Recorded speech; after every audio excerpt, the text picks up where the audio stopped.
La paz comienza porque se acabe el enfrentamiento armado. Es decir, no se puede hablar de paz mientras haya enfrentamiento armado entre grupos, entre guerrillas, ejército, guerrillas paramilitares, etc.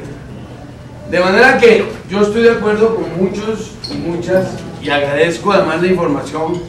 Yo traté de tomar todas las notas, pero es imposible la información tan rica que ustedes, por lo menos para mí, y los nuevos datos que le permiten a uno comprender. Estoy de acuerdo en que la paz no termina, no se construye solamente sin enfrentamiento, pero si hay enfrentamiento no hay paz. Y la paz es una condición necesaria para que haya democracia, para que haya progreso social, para que haya verdadera satisfacción de las necesidades básicas. Si no hay paz, democracia y Estado de Derecho, eso es como los anillos olímpicos que están Naciones Unidas, no estamos, digamos, avanzando en el camino correcto para la sociedad colombiana. Creo que desde luego no hay sociedades sin conflicto. Incluso, como aquí se mencionaba, hay incluso conflictos entre los movimientos sociales, hay conflictos de intereses. Pero ¿qué es lo que pasa? Que cuando hay democracia, que cuando hay paz, los conflictos se solucionan sin violencia. Y cuando digo sin violencia no quiere decir sin movilización, porque la movilización no es violencia, la movilización es desarrollo social. Uno mira en Europa el movimiento de los indignados, y el movimiento de los indignados se ha tomado plazas, se moviliza. En España rodearon el Congreso. Claro, hay represión, pero hay reacción del Estado de Derecho, hay reacción del Poder Judicial para enfrentar a eso. Hay condenados unos policías por la represión en Cataluña. Es decir, por supuesto que hay conflictos y a veces hay represión, y hay conflictos de intereses. El conflicto de intereses entre el empleador, el patrono y el obrero no se va a acabar por gracia de que se acabó el conflicto armado. El conflicto entre el campesino que lucha por la tierra y los terratenientes no se va a acabar porque se acabó el enfrentamiento armado. Claro, ni porque haya cese de hostilidades. Se va a acabar el día que haya tierra, que haya un modelo agrario que respete la economía campesina, el modelo de desarrollo campesino, etc. Pero sin la condición de que se acabe el enfrentamiento armado, hablar de paz no tiene sentido. La base de la paz es el fin del enfrentamiento armado.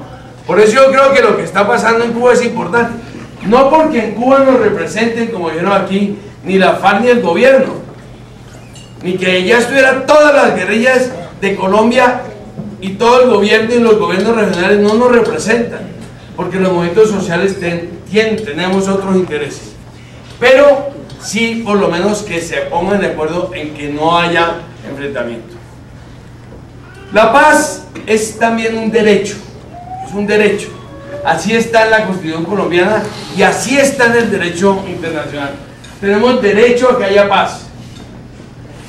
Entonces a veces hay una contradicción que hay que ponderar entre ese derecho a la paz y los derechos de las víctimas. ¿Cómo vamos a ponderar eso? ¿Quiénes son víctimas? Comencemos por ahí. ¿Quién es una víctima? Víctima es toda persona que se le afecta, que se le menoscaban sus derechos. Y esas personas pueden ser las víctimas directas. La persona que es desaparecida, la persona que es torturada, la persona que su propiedad le es despojada. Esas son las víctimas directas. Pero también hay víctimas indirectas, los familiares que buscan justicia. Y los colectivos, aquí se habla de cómo se destruye el tejido social, cómo se destruyen las organizaciones. Digamos que la afectación de los derechos individuales también afecta los derechos de la sociedad y de las comunidades. Entonces hay víctimas individuales directas, hay víctimas individuales indirectas y hay víctimas colectivas directas e indirectas. ¿Y quién afecta los derechos de la gente? Los derechos de la gente los afecta en primer lugar la acción del Estado. El Estado es el principal actor, actriz de la afectación de los derechos. También las acciones del desarrollo, como lo minero energético, las represas, etcétera, con la autorización, con la aquiescencia o con la omisión del Estado. Es decir, el Estado está también ahí, o haciendo en sociedad, o dejando hacer. Y también se afectan los derechos por la acción de los combatientes. Voy a decir combatientes para no meterme todavía en si las guerrillas, los paramilitares, no, todos los que combaten y se enfrentan también afectan los derechos, y eso lo sabe la gente en las regiones. Bien, voy a concentrarme un momento en el Estado. ¿Qué parte del Estado? ¿Quiénes en el Estado son los que afectan los derechos? Todas las ramas del Estado, todos los organismos del Estado pueden afectar los derechos. Por supuesto, quienes los afectan de manera primordial o más notoria, mejor, son los organismos de seguridad del Estado, los organismos militares, los organismos represores, que los que usan la fuerza, los que usan las armas. Pero también el Poder Judicial. Se hablaba, por ejemplo, de la judicialización con falsos cargos.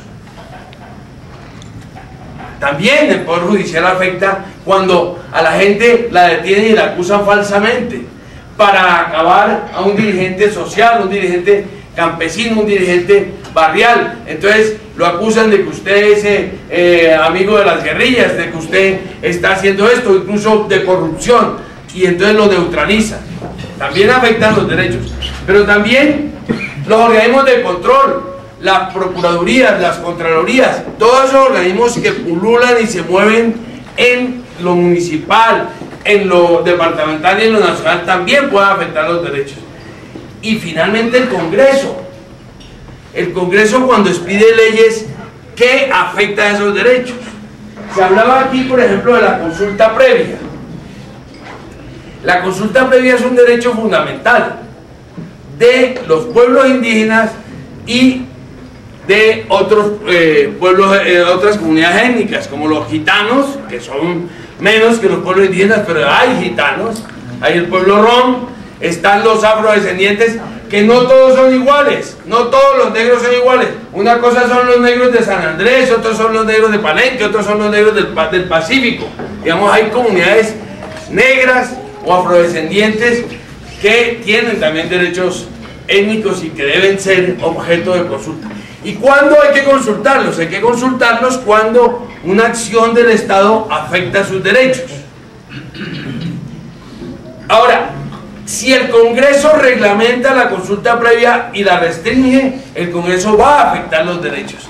Si el Congreso se decide, como ahora hay un movimiento de restringir la consulta, porque toda reglamentación, toda ley que intente reglamentar la consulta, en el fondo y en la superficie, va a ser para restringir, para limitar la consulta previa. Yo me acuerdo que en España durante muchísimos años el movimiento sindical se opuso a que hubiera una ley de huelga, porque el movimiento sindical decía, si hay ley de huelga, limitan la huelga, hasta que vino la derecha y hizo la ley de huelga y efectivamente limitó el derecho. Entonces, la consulta previa está armada, por un lado, en un convenio internacional, el convenio 169, y por otro lado, los desarrollos que le ha dado la Corte Constitucional, la Corte Interamericana de Derechos Humanos y la OIT. Y es que el modelo ha cambiado. Antes, no solamente en Colombia, sino en el mundo, el modelo era: ustedes son salvajes y nos vamos a volver civilizados. Y esa era, digamos, la actitud, no solamente en Colombia, sino en el mundo, incluso en la OIT. El convenio 169 y la Constitución del 91 cambian. Es la interacción de culturas, y ya no solamente de las culturas con los pueblos étnicos, sino con muchas culturas, con la cultura campesina, con la cultura comunal, con la cultura comunitaria, pero sobre todo es compartamos, respetémonos y avancemos juntos respetando cada identidad. Entonces, en el tema de la consulta hay que distinguir cuándo la consulta afecta derechos que ponen en juego la subsistencia del pueblo o de esa comunidad étnica y cuándo no. Si pone en riesgo la existencia del pueblo o de la comunidad étnica, lo que decida la consulta es obligatorio. En lo otro no, porque puede ser de conveniencia, puede ser de perspectiva, entonces la consulta puede no ser obligatoria, puede llevar a una negociación que armonice intereses entre indígenas, campesinos, comunidades urbanas, etcétera, cuando haya esa contradicción. Pero si lo que se va a construir es una represa que afecta el territorio, que afecta la existencia misma del pueblo, de su cultura, de su hábitat, ahí sí es obligatorio. Y eso es lo que hay que defender, que no van a restringir la consulta previa. Entonces el Congreso también puede afectar los derechos. Pero voy a avanzar con más rapidez porque ahí me distrae un poco. Bueno, ¿cuáles son los derechos de las víctimas? Creo que eso no lo sabemos todas y todos. Eso es como una letanía de esas que se cantan en los ritos religiosos: verdad, justicia y reparación. Pero eso hay que ponerle un poquito de carne. La verdad es, digamos, la verdad es, y lo voy a decir una vez, irrenunciable. No hay por qué renunciar a la verdad. Y la verdad tiene varias facetas.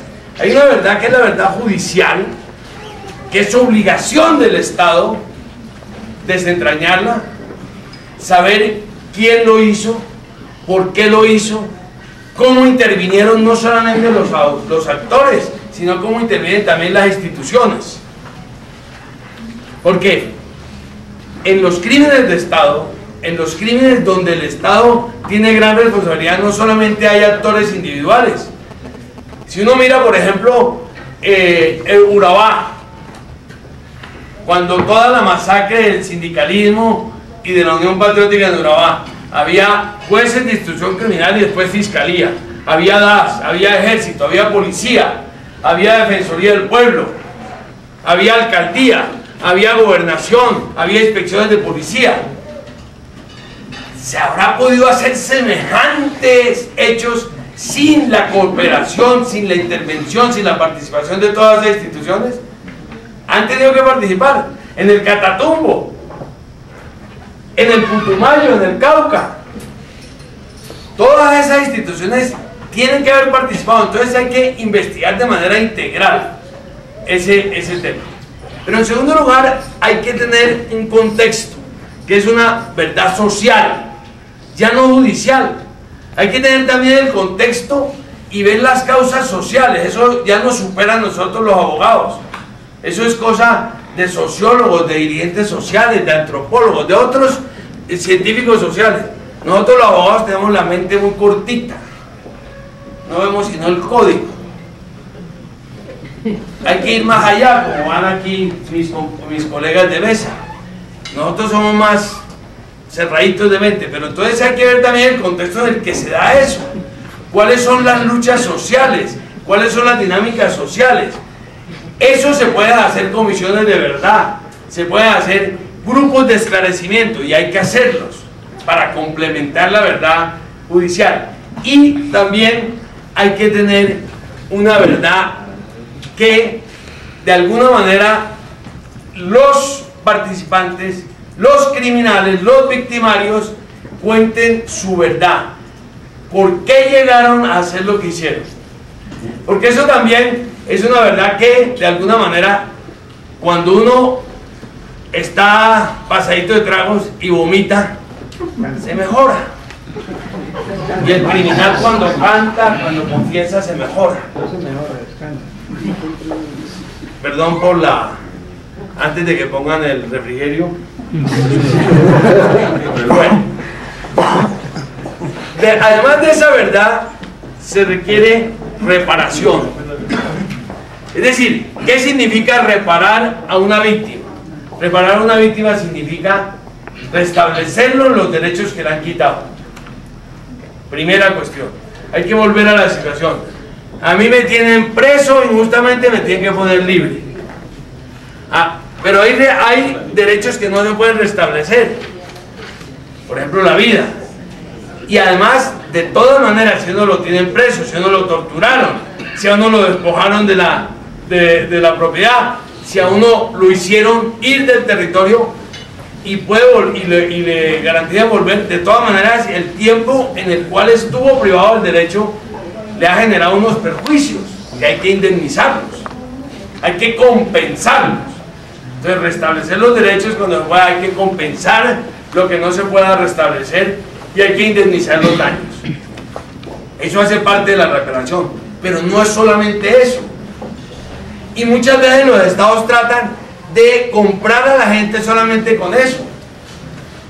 Todas esas medidas de reparación administrativa, en donde se dice, bueno, vamos a restablecer, vamos a volver aquí la tierra y a dar una platica y tal, pero eso no es suficiente, porque hay cosas que son absolutamente necesarias para que la reparación sea verdaderamente una reparación a las víctimas, no solamente el tema económico de restablecimiento, el restablecimiento de los derechos y las indemnizaciones y compensaciones, sino que es muy importante las medidas de no repetición. El Estado tiene que garantizar que las cosas no se van a repetir. ¿Y cómo se hace eso? Por ejemplo, desmantelando los grupos paramilitares, que no se han desmantelado. Yo he oído aquí hablar de los rastrojos, los bananeros, los BACRIM, y yo soy muy simple. Esos son paramilitares. ¿O esos de dónde salieron? ¿Eso los brotó quién? ¿La tierra? No, eso los cultivó el Estado. Los cultivó el Estado. Los hizo el Estado. Restrepo y compañía. El prófugo hoy Restrepo. Esa gente hizo lo que hoy se llaman BACRIM. Entonces les cambia el nombre. Este es un país demasiado sofisticado. Aquí se le cambia el nombre a las cosas. ¿Ah? 3 minutos. Bueno. Y también se requieren medidas de satisfacción. Hay que recuperar la memoria de la gente, hay que recuperar la memoria de los movimientos sociales. Los movimientos sociales tienen que ser reivindicados como verdaderos movimientos de la democracia, del progreso social. Entonces se requiere que quienes han vulnerado los derechos de la gente y de las comunidades reconozcan, pidan perdón y establezcan que en la historia se incorpore cuál ha sido la contribución de los movimientos sociales. Eso hace parte de las medidas también de satisfacción, y hay que rehabilitar a la gente y hay que rehabilitar las organizaciones sociales. En otros países, por ejemplo en España, después de la dictadura, se rehabilitaron los movimientos sindicales, no solamente devolviéndoles sus bienes, sino restableciendo el concepto de que el movimiento sindical era esencial a la democracia. Bueno, los movimientos sociales son esenciales a la democracia.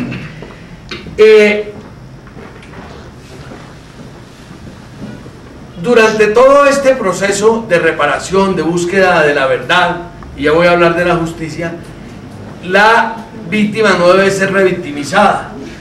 Debe ser un proceso en el cual esa búsqueda de su verdad, esa búsqueda de su familiar, esa búsqueda de su propiedad, esa búsqueda de su retorno, no sea una nueva revictimización, que le mamen gallo, que lo estigmaticen, sino que debe ser reparador. Es decir, debe tratarse de que la víctima tenga un camino de reparación en sí mismo. Bueno, hasta ahí, claro. Pero ¿qué pasa con la justicia? La justicia tiene que esclarecer, pero la justicia tiene que sancionar. No hay justicia si no se esclarece, se establece quiénes son, quiénes lo hicieron, por qué lo hicieron, y no se sanciona, no se impone una pena. Ahora bien, en el derecho internacional está claro que ya no hay amnistías e indultos para los que violan los derechos humanos. Cuando son violadores de derechos humanos, agentes del Estado, no hay amnistías posibles.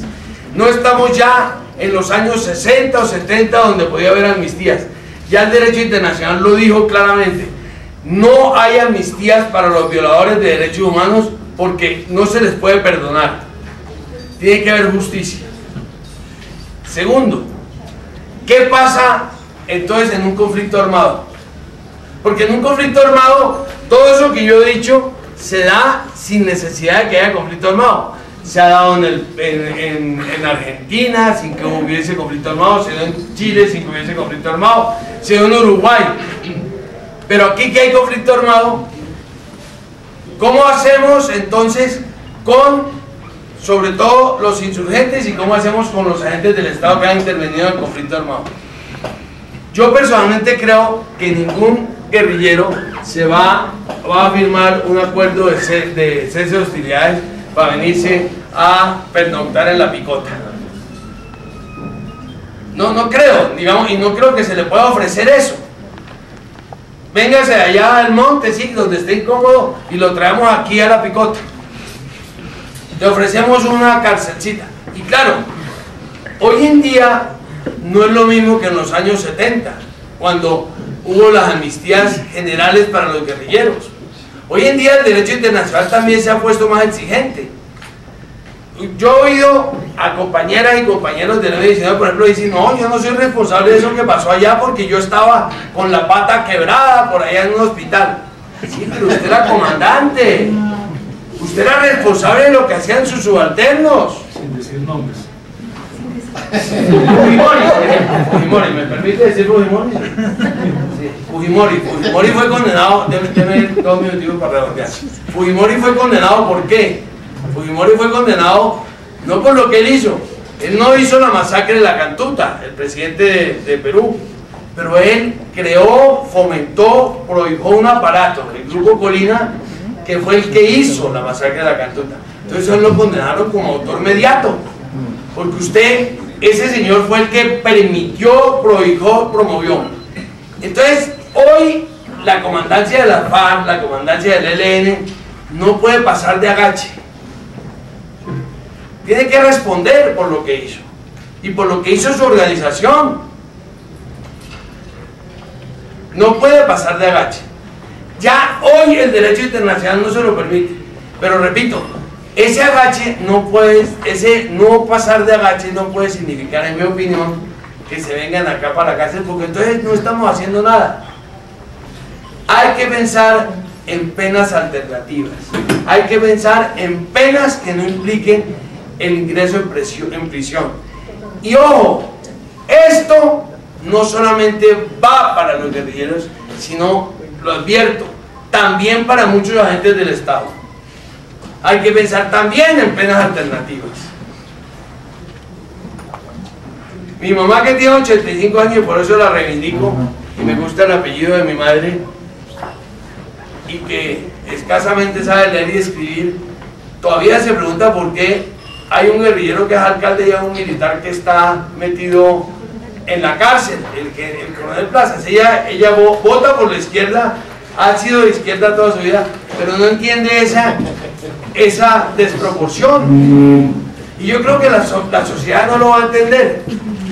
Entonces también hay que pensar en penas alternativas. No, hecho, hay que ser creativos dentro del derecho, sin negar nada.